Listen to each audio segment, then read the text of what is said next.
Horlicks light life to the ফুলেস্টে আপনাদের স্বাগত জানাচ্ছি ফারাজ শারমিন। প্রতি পর্বের মতো আজও আমাদের সাথে আছেন একজন অতিথি, যার কাছ থেকে শুনবো তার লাইফস্টাইল সম্বন্ধে। আজ আমাদের সাথে আছেন সঙ্গীত শিল্পী তাহসান।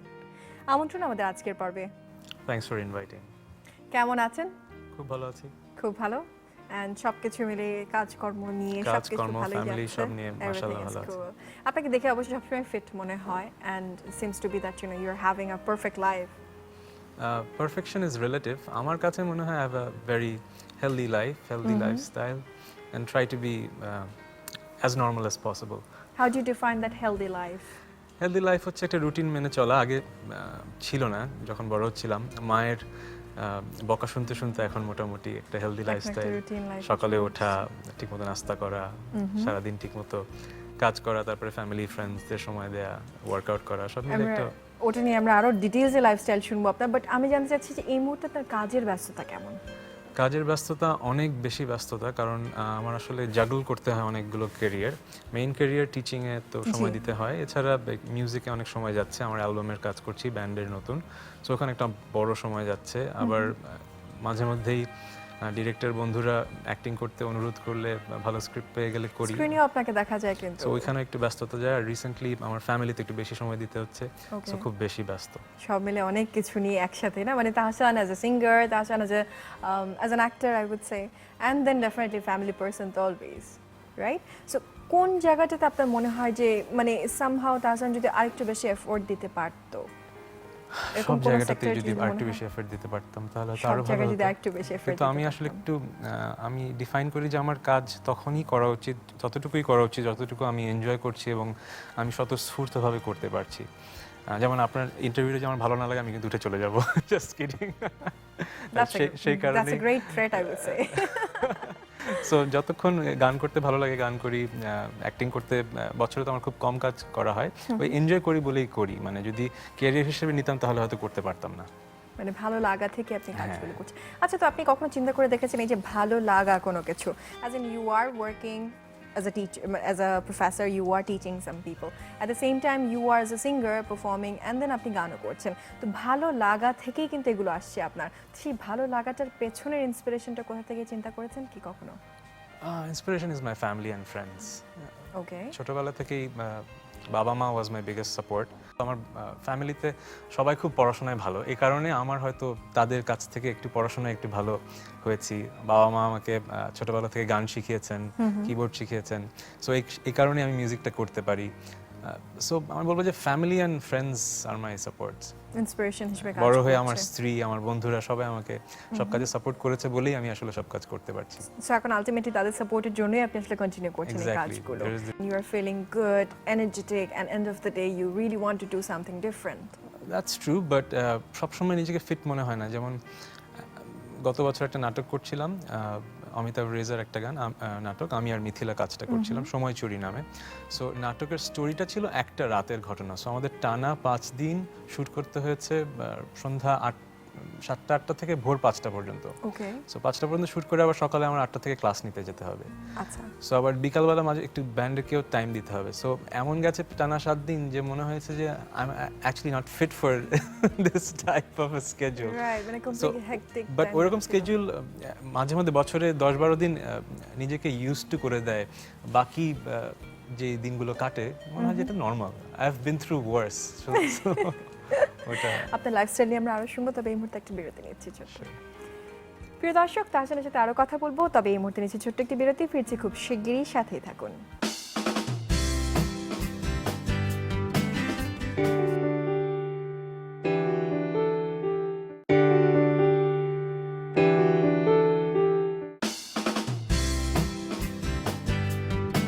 আবার আমন্ত্রণ Horlicks light life to the fullest শোতে। কথা বলছিলাম তাহসানের সাথে। আমরা বিরতিতে যাবার আগে আপনার লাইফস্টাইল সম্বন্ধে কথা বলতে চাচ্ছিলাম এবং জানতে চাচ্ছিলাম ডিটেইলসে আপনার লাইফস্টাইল। আপনি সকালবেলা কখন উঠেন এবং কি ধরনের খাওয়া দাওয়া প্রেফার করেন, কিভাবে মানে সারাদিন পার হয় আপনার? সকালবেলা 7টার দিকে উঠতে হয়, তারপরে নাস্তাতে ডিম, রুটি, কর্নফ্লেক্স এগুলোই খাই। তারপরে অফিসে যেতে হয়, ক্লাস নিতে হয়, ক্লাস নিয়ে দুপুরের মাঝেই আমার ক্লাস শেষ হয়ে যায়, বাসায় ফেরত আসি।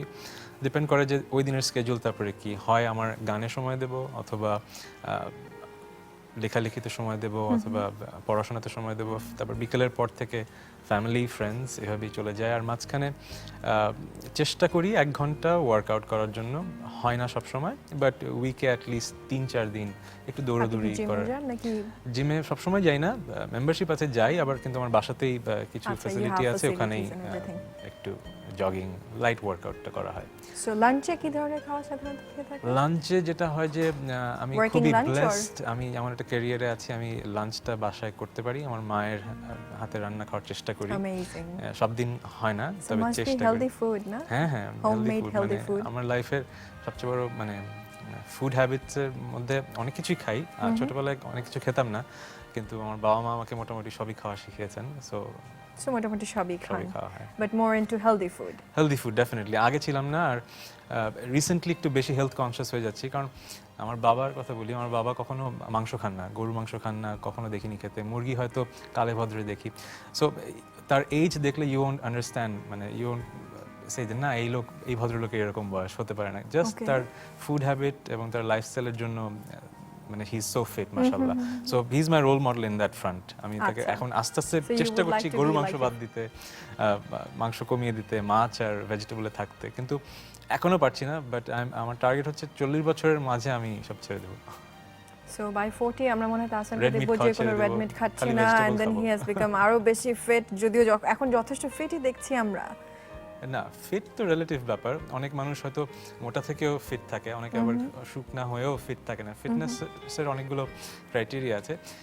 ইফ কার্ডিও যদি আপনি সবসময় করেন, তাহলে ইউ আর, বলা যায় আপনি More or fit. less So আমি fit, ওইটাই right. চেষ্টা করছি, কার্ডিওটা করার আপনার চেষ্টা। লাইফস্টাইল সম্বন্ধে কিছু কিছু তো শুনছি আপনার কাছ থেকে, কিন্তু দেখি যে আমরা স্ক্রিনে কার কি বলার আছে আপনার ব্যাপারে, আপনার লাইফস্টাইল নিয়ে কি Sure, বলছেন, sure. সেগুলো আমরা দেখি।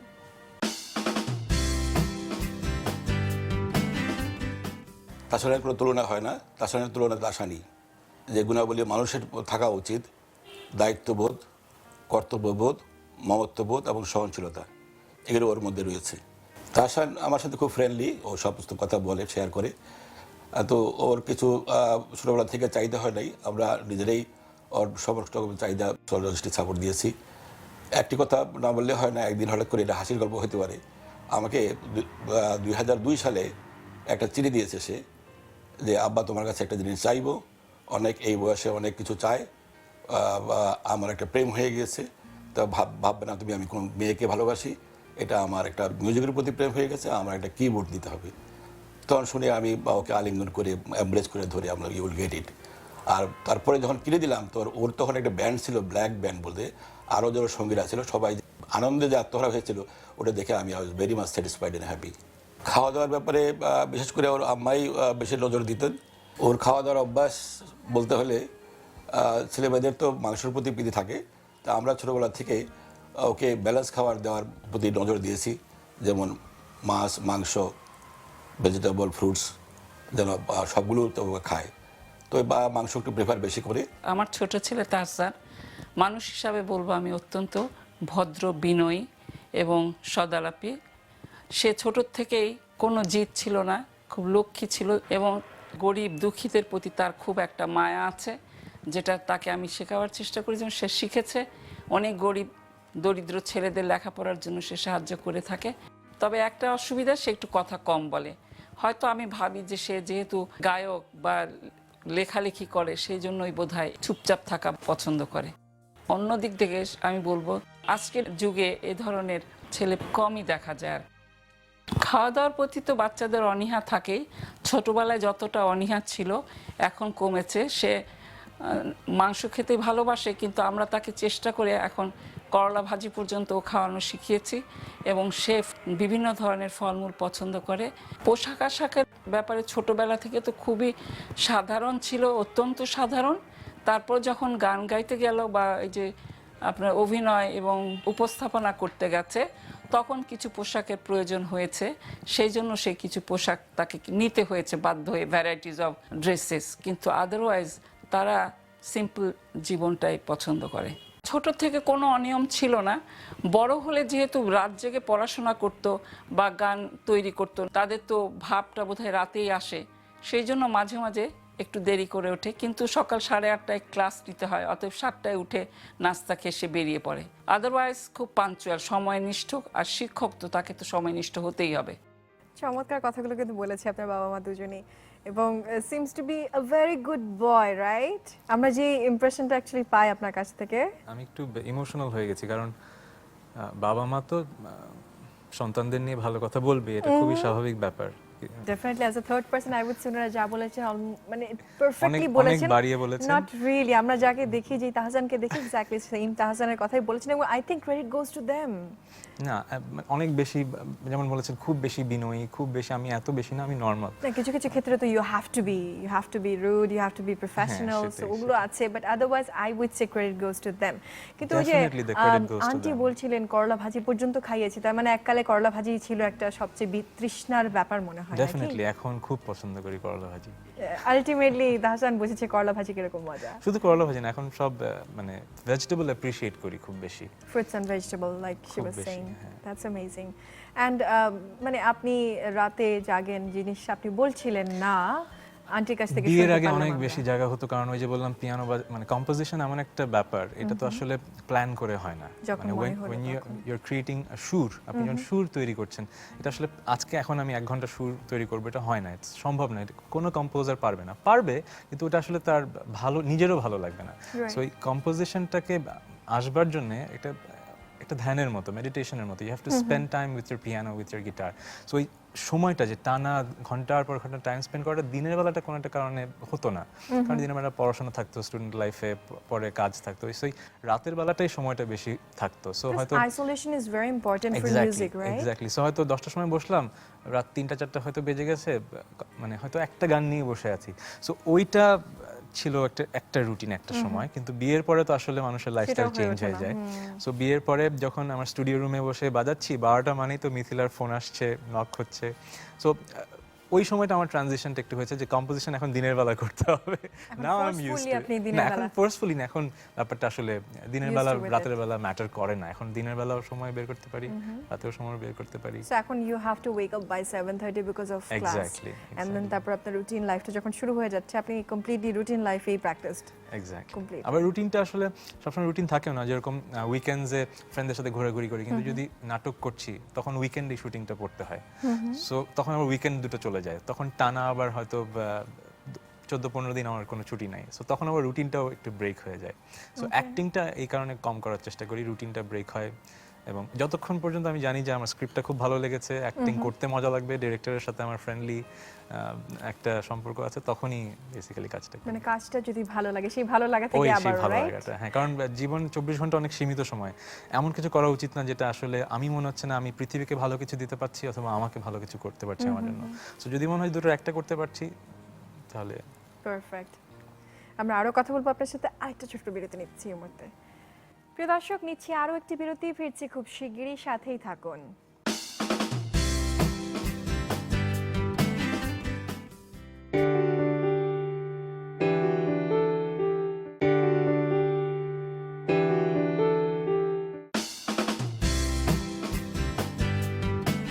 আমন্ত্রণ আরেকবার Horlicks light life to the fullest শোতে। তাহসান, কথা বলছিলাম আপনার ভালো লাগা এবং কাজের সাথে কিভাবে ভালো লাগাটাকে আপনি সম্পৃক্ত করেছেন, এবং আলটিমেটলি সেই কাজগুলোই করেন যেগুলো আপনার ভালো লাগে সেখান থেকে। তো কোনো সময় যদি এরকম হয় যে মন্দ লেগে গেছে বা কোনো কিছু যে আপনার ওরকম পছন্দ হয়নি, বাট আপনাকে করতে হচ্ছে এরপরও, সেক্ষেত্রে আপনার ভেতর থেকে কি খুব নেগেটিভ ফিলিংটা আসে যে কেন করতে হচ্ছে, বাট করছি এরপরও, এবং এফেক্টটাকে আলটিমেটলি ফেশিয়াল এক্সপ্রেশন বলেন বা কাজে কি সেভাবে ফুটে উঠে যায়? হ্যাঁ, ফুটে ওঠে। আমি আমার ইমোশনস কন্ট্রোল করতে পারি না। যেরকম I don't know if I should say this, আমি 1 ঘন্টা ধরে ওয়েট করছি বলে আমার খারাপ লাগছিল, কিন্তু মায়ের কথা শুনে আমার মনে এত ভালো হয়ে গেছে, মনে হচ্ছে যে আমি এখানে আরো থাকতে পারবো। সো আমাদের আসলে কোন মুহূর্তে কোন জিনিসটা, ছোট্ট কোনো জিনিস ভালো লেগে যায়, আলটিমেটলি সেটার জন্য হয়তো আমাদের ভেতরে অনেক রকম চেঞ্জেস চলে আসে, রাইট? Exactly. অ্যান্ড মেন্টাল চেঞ্জেসটাও কিন্তু খুব ইম্পর্টেন্ট, এবং positive thinking is I think really important for very us. Important. আর আমরা যারা মিডিয়াতে স্ক্রিনের সামনে কাজ করি, আমাদের কিন্তু খুব কঠিন একটা জীবন। আপনি হয়তো এই মুহূর্তে আপনার জীবনের খুব কঠিন একটা সময় যাচ্ছে, but you have to put up a smile in front of the, plastic smile, right? Not always a plastic smile, that's your job. কিন্তু এই কাজটা কিন্তু মানুষ বোঝে না কতটা কঠিন। রাইট। সো এই ব্যাপারটাই, মানে আমার যেটা হয় যে আমি ওই যে ওই স্বাধীনতাটা আছে, আমার সব কাজ প্রফেশনালি করতে হয় না, যতক্ষণ পর্যন্ত আমি হাসি ন্যাচারালি আসে তখন তখন করি। You only face the camera, right? Exactly. So অপশনটা আছে আপনারও। Exactly. That's very good. তো এখন এই মুহূর্তে যে আপনি কাজ করছেন, নতুন আপনি বলছিলেন ব্যান্ডের কাজ নিয়ে এবং Exactly. অ্যালবাম নিয়ে একটু বিজি Exactly. আছেন, তো এগুলো নিয়ে আমরা আরো ডিটেইলস শুনবো। তবে আমরা আরেকটা মেসেজ দেখি, কে রেখেছে আপনার জন্য কি মেসেজ।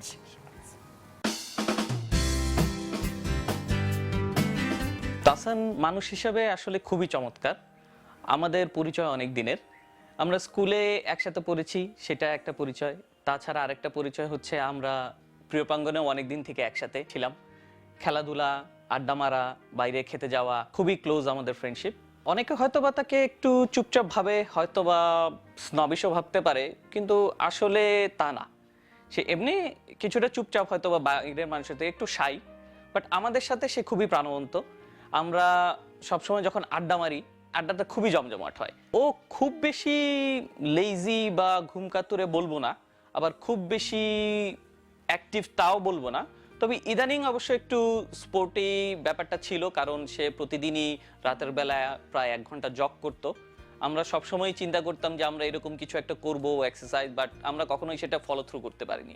বাট ও খুব এটাকে স্ট্রংলি সে ফলো করেছে, because he became very health conscious. Non spicy ফুডটার দিকে ওর ঝোঁকটা বেশি, প্লাস সালাদ, এই টাইপের ফুড। তবে বিফ একটু থাকাটা ভালো, বিফ সালাডটা সে খুব লাইক করে। ও প্রথম একটা অনুষ্ঠানে গান গেয়েছিল, সেটা আমাদের প্রিয়প্রাঙ্গণেরই একটা 31st পার্টিতে, মা গানটা, সেটা সে গেয়েছিল প্রথম। আমরা দেখলাম তাহসান স্টেজে উঠলো।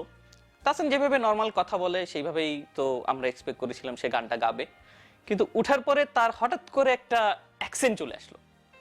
তো আমরা ফ্রেন্ডরা সবাই খুব অবাক হইলাম যে গানটা কি তাহসান গাচ্ছে। আমরা তো জানি তাহসান গাচ্ছে বা দেখতেছি তাহসান গাচ্ছে, কিন্তু অ্যাকসেন্টটা শুনে মনে হচ্ছিল কেউ হয়তোবা অন্য গানটা গাচ্ছে। তো এটা নিয়ে পরেও আমরা অনেক ফান করেছি তার সাথে। মানুষ হিসেবে তাহসান অতি সাধারণ, ওর চলাফেরা, কাপড় চোপড়, জামা কাপড় পরার ধরন সব কিছুই সাধারণ। আর বন্ধু হিসাবেও তাহসান স্বাভাবিক, আমরা সবাই বেশ মজা করি, কিন্তু ও একটু চুপচাপ। মানে ও এত বেশি আমাদের সাথে ওই রকম ফান টান করে না, ও করে বাট আমাদের মতো এত বেশি না। তাহসান খাওয়া দাওয়া পছন্দ করে, আমার যতদূর আমি জানি ওকে, ও চিকেনটা বেশ ভালো পছন্দ করে। ঘুম কাতুরে ঠিক বলবো না, তবে মিথিলা বলেও নাকি অনেক ঘুম কাতুরে, বাট আমরা তো দেখি সবসময় নর্মালি, মানে আমরা যত জানি ও স্বাভাবিক মানুষ, ওইরকম কিছু না। আর খেলাধুলার বিষয়ে ক্রিকেট ভালো খেলে, ফুটবলটাও ভালো খেলে। এমনি ইনডোর গেম আমরা খুব একটা পছন্দ করি না, তাই খুব একটা খেলা হয় না। আমরা বন্ধুরা মিলে চ্যানেল আইতে একটা প্রোগ্রাম করেছিলাম স্পাই ক্যাম্প নামে, তো সেখানেও উপস্থাপনা করতো। তো ওইখানেও ওই উচ্চারণগত সমস্যা ছিল ওর, যেমন উপকারীকেও উপকারী বলতো। এটা নিয়ে আমরা বেশ কয়েক বছর ধরে অনেক জ্বালাতন করছি, বিশেষ করে মিথিলা বেশি। নিজের মতো করে ওর গান করে যদি গাইতে যাই তাহলে আবার ওকে পচানো হবে। যেমন একটা গান আছে দূরে তুমি দাঁড়িয়ে, ওটা সবাই ওকে আমরা খুব খেপাতাম যে দূরে তুমি দাঁড়িয়ে। বুঝতেই পারছি না আমার বন্ধুরা কিরকম, মানে দে আর মাই মানে ফ্যামিলি ফ্রেন্ডস। আমি যে বারবার এক কথা বলি না, দিস ইজ দ্য রিজন, কারণ মানে they are the reason to live. এবং ওনারা বলার পর কিন্তু এখানে অ্যাকসেন্ট নিয়ে আমার মনে হচ্ছে না, এটা সত্যি কথা। মানে ওরা যদি না বলতো আমার উচ্চারণ ঠিক হতো না। আমার উচ্চারণ ছোটবেলায় অনেক খারাপ ছিল। মানে আরো র ছিল নাকি? না, আগের গানগুলো শুনবেন আর এখনকার গানগুলো শুনবেন, আমার আগে উচ্চারণে অনেক প্রবলেম ছিল। সো ওদের কথা শুনে, কারণ যখন ভক্তরা আপনাকে গান শুনে বলে, তারা ভালোই বলে, তারা কিন্তু ক্রিটিসাইজ করে না। কিন্তু নেগেটিভ গুলো অত বেশি আমরা শুনতে পাই না। হ্যাঁ, ট্রু, ওদের সাথে আমার 25 বছরের অরিজিনাল ফ্রেন্ড, দ্যাটস সো ওরা আসলে, ওদের কাছে আমি আমাকে যত ইচ্ছা গালিগালাজ, যত ইচ্ছা, ওরা একদম ন্যাচারালি বলে কথাগুলো। একজন বলছিল তো আপনার গরুর মাংস প্রীতির কথা। এটা ওর নিজের বেশি, ও অর্ডার করে গরু, ওই জন্য আমাদেরকে। ও আচ্ছা, মানে কভার দেওয়ার জন্য আপনাকে ওর সাথে নিয়ে এনেছে যে মানে গরুর মাংস তাহসানেরও পছন্দ। আর যে গানের কথা বলছিল এটা বেসিক্যালি অনেক বছর আগে, আজ থেকে কবে 18 বছর আগে গানটা গিয়েছিলাম, কিন্তু গানটা রেকর্ড করেছি, অ্যালবামে দিয়েছি হয়তো 4-5 বছর আগে। এতদিন রেকর্ড করা হয়নি, রিসেন্টলি রেকর্ড করা হয়েছিল গানটা। ওকে, ইনফ্যাক্ট আপনার অনেকগুলো গান আমার নিজেরও খুব পছন্দ। আমি আপনাকে বলেছিলাম যে Thank you প্রায় গুনগুন করি আমি অনেক সময়। তো গানের ব্যাপারে তো আই আন্ডারস্টুড, বাট এই যে হেলদি লাইফের কথা বলছিল এবং আপনি যে ইউ আর অ্যাকচুয়ালি এস্টাবলিশড একজন পার্সোনালিটি যে কিনা হেলদি লাইফ লিড করছেন এবং আপনার ফ্রেন্ডরাও জানে মোরালেস, এবং তারাও নিশ্চয়ই ইন্সপায়ার করছে আপনাকে সব দিক থেকে। আমার অনেক ব্লেসিং আছে, আমার ফ্যামিলি একটা ব্লেসিং, ফ্রেন্ডস ব্লেসিং, সব দিকে ব্লেসিং আছে। বাট সবচেয়ে ইম্পর্টেন্ট ব্লেসিং আল্লাহর কাছ থেকে হচ্ছে সুস্বাস্থ্য। আমরা অনেক কিছু নিয়ে ভাবি যে আমার এটা দরকার ওটা দরকার, কিন্তু সবচেয়ে বেশি দরকার হচ্ছে সুস্বাস্থ্য। কারণ আপনার অর্থ বিত্ত যত কিছুই থাকুক না কেন, আপনি যখন আসলে আস্তে আস্তে বড় হবেন, বয়স হবে, আপনার কিন্তু এটাই সবচেয়ে, আপনি টাকা দিয়ে কিনতে পারবেন না সুস্বাস্থ্য। রাইট। সো আপনি যে এত বেশি কাজ করছেন, আপনি এত ইনকাম করছেন অথবা যাই করছেন, কাজ তো বেসিক্যালি হয় এনজয় করার জন্য করেন অথবা ইনকাম করার জন্য, Right. কিন্তু কেন? নিজেকে ভালো রাখার জন্য, নিজের আশেপাশের মানুষগুলোকে ভালো রাখার জন্য। সুস্বাস্থ্যটা খুবই ইম্পর্ট্যান্ট একটা জিনিস। আমি যখন প্রে করি, আমি বলি যে আমাকে আগে হয়তো অনেক কিছু প্রে করি না, এখন সবচেয়ে প্রথম প্রেটা করি যে আমাকে আল্লাহ সুস্বাস্থ্যের অধিকারী করো। এই জিনিসটা এখন আমি খুব সো বেশি আমরা আসলে রিয়েলাইজ রিয়েলাইজ করি যে স্বাস্থ্যই সকল সুখের মূল, মানে if you Definitely. Are fit you can do anything, right? Definitely. So সেই ওয়েলবিং থেকে, সেই চিন্তা ভাবনা থেকে you are trying to be fit, এবং আসলে আরো অনেক কিছুই চেষ্টা করছেন রেগুলার মেইনটেইন করতে, if I am not wrong. চেষ্টা করছি, এবং ওই যে বললাম আমার বাবার কাছ থেকে শিখেছি যে কিভাবে করে আসলে একটা সুস্থ লাইফস্টাইল। এবং ছোটবেলা থেকেই অনেক কিছু অভ্যাস হয়তো অনেকের মাঝেই আছে, কিন্তু আমাকে বোঝানো হয়েছে না এগুলো খুবই খারাপ অভ্যাস। ওকে। সো ওই খারাপ অভ্যাস হয়তো অন্য মানুষগুলো অত খারাপ অভ্যাস, আমি নাম ধরে বলছি না এই অভ্যাসগুলো, কিন্তু আমাকে যেহেতু ভাবে বলা হয়েছে, আমার সাইকোলজিক্যালি ওই ব্যাপারটা গ্রো করে গেছে যে না, আমি Right. এগুলো খুব খারাপ, এগুলো আমার করা যাবে। আপনার অ্যালবামের কথা বলছিলেন যে অ্যালবামটা আমরা কবে আলটিমেটলি পাবো, বা কাজ কত দূর হয়েছে? গান তো অনেক বছর অন এন্ড অফ করলাম, রেকর্ডিং চলছে, সময় নিচ্ছি, হোপফুলি ঈদে অ্যালবামটা লঞ্চ করতে দ্যাটস পারবো। রিয়েলি গুড, এবং আমরাও আশা করছি যে আমরা যেন খুব তাড়াতাড়ি পেয়ে যাই এবং এদের জন্য আপনার অ্যালবামটা পেয়ে যাই। All the you. Best with your all work, thank you very and much. Thank you very much for giving us time. Thank you very much to Horlicks and all the channels who are airing the show. এবং আমার দর্শকদের, শ্রোতাদের অনেক অনেক ধন্যবাদ আমাদের সাথে থাকার জন্য। প্রিয় দর্শক, কথা বলছিলাম তাহসানের সাথে, জানতে পারলাম ওনার লাইফস্টাইল সম্বন্ধে এবং অনেক অনেক মজার ঘটনাও জানতে পারলাম। পরবর্তীতে আবারও হাজির হব এরকম একজন অতিথিকে নিয়ে। ততদিন পর্যন্ত আপনারা সবাই ভালো থাকবেন, সুস্থ থাকবেন, সেই কামনাই করছি।